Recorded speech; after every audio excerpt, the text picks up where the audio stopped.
Le syndrome de stress post-traumatique est une maladie psychologique qui fait suite au vécu d'un événement traumatisant et dont les symptômes peuvent se déclencher avec un délai plus ou moins long. Ces syndromes les plus courants sont des cauchemars, des visions d'horreur et des flashbacks on ne peut plus réels pendant la journée, des ruminations, la culpabilité, des résurgences de phobie, des pensées suicidaires, des conduites addictives, de la dépression, des isolements social et professionnels, des douleurs physiques, des tremblements et d'autres symptômes varient selon les malades.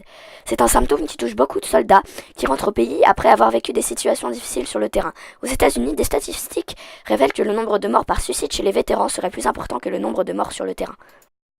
On se souvient surtout de la Grande Guerre pour son degré de violence inouïe que le grand public découvrit à travers ce qu'on nomma les gueules cassées. Les blessures psychologiques, tout aussi nombreuses, restèrent longtemps peu connues et méprisées. Confrontés à un impossible retour à la vie civile et à l'impossibilité de partager la violence vécue, les malades ont eu tendance à s'isoler et à tomber dans des comportements dangereux. Drogue, alcool, certains dont les problèmes sont apparus au front, furent accusés d'être des simulateurs et enfermés ou fusillés. Morphinomanie, addiction à la morphine, due à la très forte utilisation de cette drogue pour soulager la douleur des blessés. Les États-Unis reconnurent ce symptôme et créèrent des traitements dès la guerre du Vietnam pour prendre en charge les soldats souvent très jeunes qui rentraient au pays et souffraient des horreurs qu'ils avaient vues là-bas.